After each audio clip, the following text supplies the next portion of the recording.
Assalamualaikum warahmatullahi wabarakatuh. Anak-anakku kelas 4 yang Pak Guru sayangi, mari kita mulai pembelajaran SKI pada hari ini dengan ucapan Bismillahirrahmanirrahim. Adapun tujuan pembelajaran yang akan kita bahas pada pertemuan kita kali ini, yaitu agar kalian dapat memahami perjalanan hijrah baginda Kanjeng Nabi Muhammad ke Yathrib atau ke Madinah.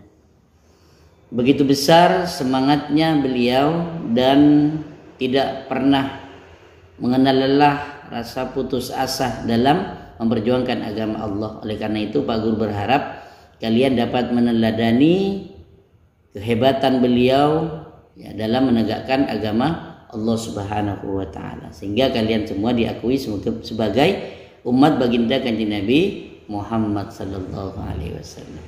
Nah, anak-anakku yang Pak Guru sayangi, minggu yang lalu kita sudah membahas tentang Bai'atul Aqobah pertama dan Bai'atul Aqobah kedua. Jadi, baginda Kanjeng Nabi Muhammad sallallahu alaihi wasallam sebelum hijrah ke Yathrib, ajaran Islam sudah diajarkan terlebih dahulu di Yathrib. Sebelum sahabat sampai ke Yathrib, ajaran Islam terlebih dahulu sampai ke Yathrib. Ada satu sahabat baginda Nabi yang bernama Mus'ab bin Umair itu Mus'ab bin Umair itu yang ikut kaum Aus dan Khazraj membantu menyebarkan agama Islam, mengajarkan agama Islam di Yathrib. Nah, jadi sebelum masyarakat kaum muslimin Mekah hijrah ke Yathrib, ajaran Islam sudah dilakukan oleh orang-orang Yathrib dengan diawali Bai'atul Aqobah pertama dan Bai'atul Aqobah kedua. Nah, selanjutnya anak-anakku kelas 4 yang Pak Guru banggakan. Jadi banyak cara yang dilakukan baginda Kanjeng Nabi Muhammad agar hijrah kaum muslimin ke Yathrib tidak ketahuan, tercium baunya oleh orang kafir Quraisy, maka dilakukan berbondong-bondong, berbondong-bondong, dan itu dibagi-bagi, berangsur-angsur, tidak sekaligus, tidak berangsur-angsur. Malam ini rombongannya siapa, malam ini rombongannya siapa, dan itu dilakukan pada malam hari ketika orang kafir Quraisy sedang tidur nyenyak, sehingga aman di jalan. Kemudian sudah banyak sahabat-sahabat yang berangsur-angsur hijrah ke Yathrib. Akan tetapi baginda Kanjeng Nabi Muhammad, Ali bin Abi Thalib dan Abu Bakar masih di Mekah karena masih menyusun strategi, menyusun strategi bagaimana para sahabat kaum muslimin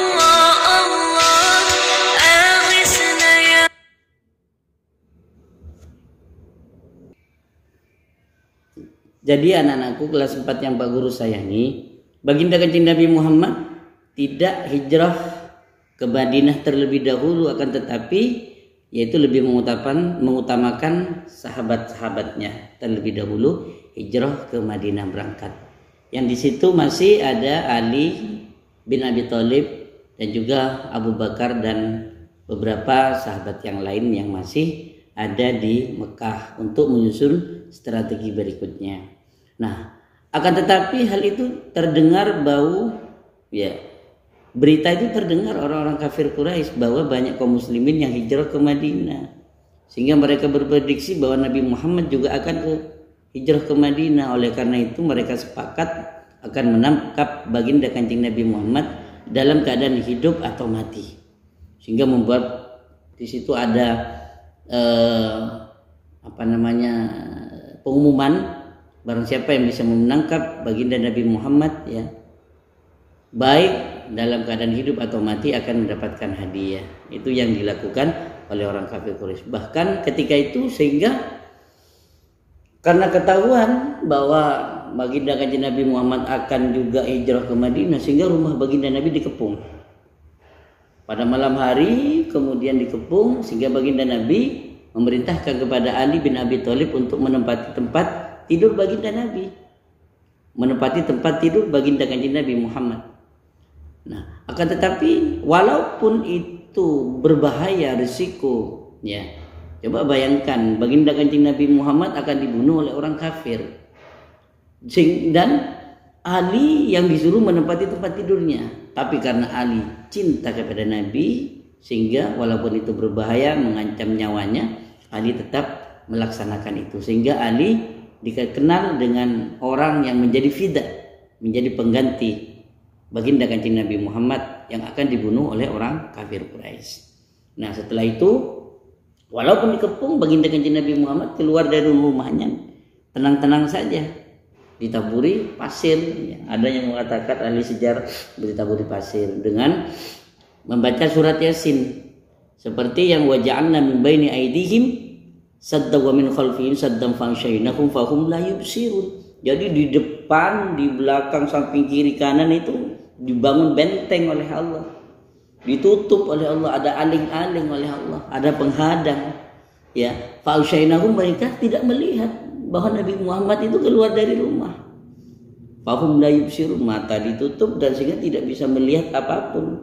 Ketika baginda Kanjeng Nabi Muhammad lewat, ya, para penjaga al-bujunya orang kafir Quraisy yang akan menangkap baginda Nabi tidak kelihatan bahwa Nabi Muhammad itu lewat keluar dari rumahnya. Kemudian baginda Nabi menemui Abu Bakar dan berangkatlah baginda Nabi bersama Abu Bakar hijrah ke Madinah. Kemudian setelah itu baginda Nabi melakukan perjalanan itu tidak seperti biasanya, karena perjalanan untuk menuju Yastrib ditutup, dijaga dengan ketat, sehingga baginda Nabi mencari jalan yang tidak pernah dilewati oleh orang lain. Artinya jalan pintas, ya, cari jalan lain. Nah, kemudian disitulah sehingga baginda Kanjeng Nabi bersama Abu Bakar bersembunyi di Gua Sur, sembunyi di Gua Sur yang kecil sempit. Dan di situ ada yang mengatakan, ahli sejarah itu ada yang mengatakan 4 hari, ada yang 3 hari. Yang jelas ada 3 hari, ada 4 hari. Ya, itu yang dikatakan oleh para sejarah. Dan mereka itu semuanya ada hubungan, ya. Sehingga yang berangkat itu kan baginda Nabi sama Abu Bakar. Dan di Mekah itu masih ada anaknya Abu Bakar yang bernama Abdullah dan Asma. Abdullah itu diperintahkan untuk mencari berita, menjadi mata-mata bagaimana untuk mencari informasi. Asma mengirim makanan setiap hari kepada baginda Nabi dan Abu Bakar yang berada di Gua Sur. Kemudian ada lagi juga Ali bin Abi Thalib menyusun strategi berikutnya. Kemudian Abdullah itu mencari informasi, menjadi mata-mata. Dan juga Amir bin Fuhairah ini pelayan dari Abu Bakar, ya, pembantu dari Abu Bakar. Dan di situ tugasnya adalah mengembala kambing, artinya untuk menutupi jejak baginda Nabi. Karena jejak baginda Nabi memang dicari oleh orang kafir Quraisy, dicari jejak-jejaknya mana ini, lewat mana. Tapi disitulah dilewati kambing, ya, kambing yang dibawa oleh Amir bin Fuhairah itu untuk menghapus jejak baginda Nabi. Dan ketika baginda Nabi bersama Abu Bakar di dalam Gua Sur itu, memang Abu Bakar merasa was-was, aku jangan. Tapi baginda Nabi, ketakwaannya baginda Nabi, keluar biasaannya baginda Nabi, ketawakalannya, sehingga tenang-tenang saja karena yakin bahwa Allah akan memberikan keselamatan kepada baginda Nabi. Dan akhirnya selama 3 hari atau 4 hari berada di Gua Sur, ketika sudah aman, baginda Kanjeng Nabi bersama Abdullah bin Uraikid, ya. Jadi ada penunjuk jalan, sehingga tidak lagi lewat jalan yang biasa. Ada jalan yang di situ memang luar biasa, bebatuan dan bertebing-tebing, padang pasir yang luar biasa, yang harus ditempuh untuk menuju Madinah atau Yastrib. Jadi tidak lewat seperti jalan biasa, karena di situ banyak bahaya, sehingga lewat jalan-jalan yang penuh juga bahaya. Artinya penuh dengan duri, penuh dengan bebatuan, penuh dengan padang pasir, tandus dan panas.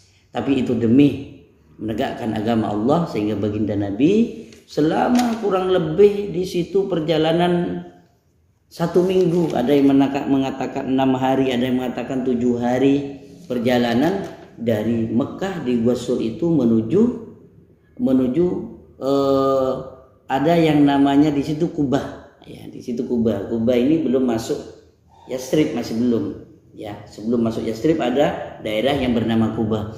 Setelah dapat 7 hari beliau sampai di Kubah, kemudian bermalam di Kubah kurang lebih 4 hari, dan disitulah baginda Kanjeng Nabi Muhammad membangun Masjid Kubah. Jadi masjid yang pertama kali dibangun oleh baginda Nabi adalah Masjid Kubah ya, ini di luar Yastrib ya, belum di Madinah, belum nyampe di Madinah. Baginda Nabi pertama kali membuat masjid yang namanya Masjid Kubah.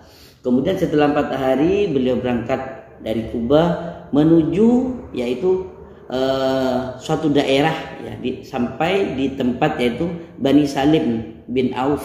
Disitulah baginda Kanjeng Nabi melaksanakan sholat Jumat pertama kali. Jadi makanya untuk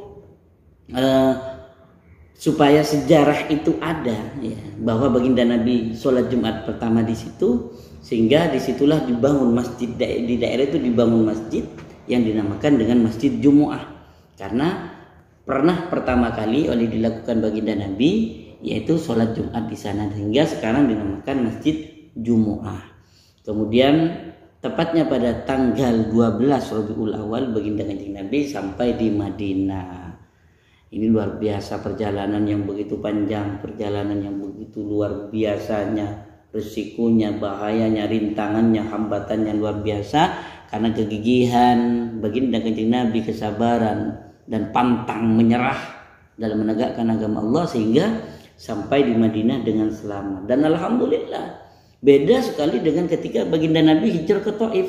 Ketika hijrah ke Taif apa? Disambut dengan lemparan batu dan pukulan, cemoohan, cacian. Tapi ketika baginda Nabi Muhammad sampai di Madinah, itu luar biasa sambutan orang Madinah. Kenapa? Karena Madinah itu ajaran Islam sudah dilakukan di sana. Beda dengan Taif, baginda Nabi ke sana membawa ajaran, tapi ketika di Yastrib atau di Madinah, ajaran itu sudah dilakukan terlebih dahulu di sana. Dan alhamdulillah setelah banyak penduduk Yastrib memeluk agama Islam, sehingga kota Madinah menjadi damai, tentram.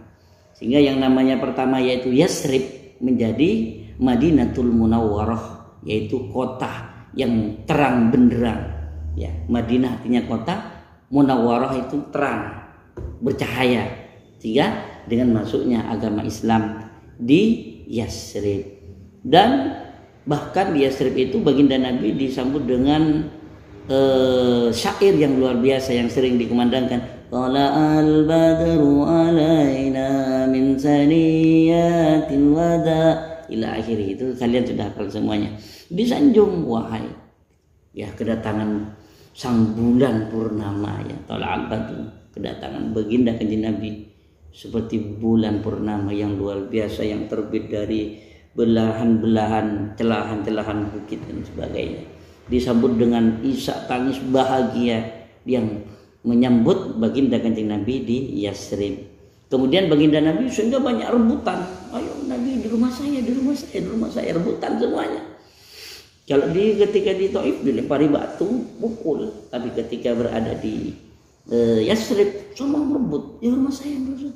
Akhirnya supaya itu menunjukkan keadilan, sehingga baginda Kanjeng Nabi Muhammad SAW mengatakan, sudah ikuti aja unta itu, di mana unta itu berhenti maka saya akan menuju di situ atau berada di situ atau akan beristirahat di situ. Sehingga unta itu berjalan dan ternyata unta itu berhenti di sebuah tempat yang di situ milik, tanahnya itu milik anak yatim yang bernama Sahal dan Suhail. Nah disitulah kemudian beliau berada di rumah Abu Ayyub Al-Ansari, di situ di dekat di tanah milik Sahal bin Suhail itu. Dan disitulah baginda Kanjeng Nabi Muhammad membangun Masjid Nabawi, yaitu diantaranya juga merupakan tanah milik anak yatim Sahal dan Suhail itu, sehingga baginda Nabi membayarnya, yang membayar untuk membeli tanah Sahal dan Suhail untuk dibangun Masjid Nabawi di situ adalah Abu Bakar As-Siddiq, dibeli dengan harga yang sesuai ya pada waktu itu. Kemudian 10 dinar ya, pada waktu itu dikatakan 10 dinar dan dibayar oleh Abu Bakar.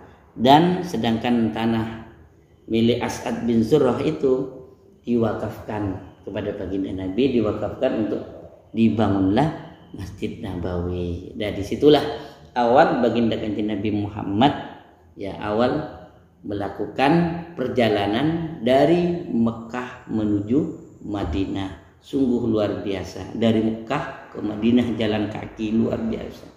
Ini menjadi tantangan bagi kita sebagai umat beliau, bagaimana kita harus semangat dalam melanjutkan perjuangan baginda Nabi, yaitu menegakkan agama Allah Subhanahu wa taala. Sehingga insyaallah kita akan berkumpul dengan baginda Nabi di surga nanti. Amin ya rabbal alamin. Dan selanjutnya, apa hikmah yang dapat kita ambil dari sejarah perjalanan hijrah baginda Nabi Muhammad ke Yathrib atau Madinah? Yaitu diantaranya ini membuktikan bahwa agama Islam bukan hanya untuk orang Arab saja ya. Jadi agama Islam bukan hanya untuk orang Arab. Ini membuktikan ya, sehingga Allah Subhanahu wa taala memerintahkan kepada Nabi Muhammad untuk hijrah ke Yathrib. Dan juga hijrah ke Yathrib ini hikmah yang dapat diambil, semakin kuat keyakinan kaum muslimin, sahabat baginda Nabi, baik dari kaum Ansor ataupun kaum Muhajirin, itu semakin kuat ya keimanannya, ketakwaannya semakin kuat, semakin bertambah. Dan juga kaum muslimin merasa beban penderitaannya semakin berkurang, karena ketika di Mekah, ketika sholat disiksa, diganggu, dibunuh dan sebagainya. Dan alhamdulillah ketika sudah di Yathrib, mereka dapat melaksanakan ajaran agama Islam, sholat dan beribadah dengan baik ya, tidak ada gangguan lagi seperti sebelumnya.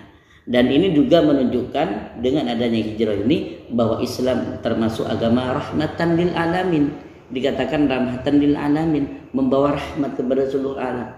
Artinya tidak agama yang merusak, artinya agama yang membawa perdamaian. Sehingga ini dibuktikan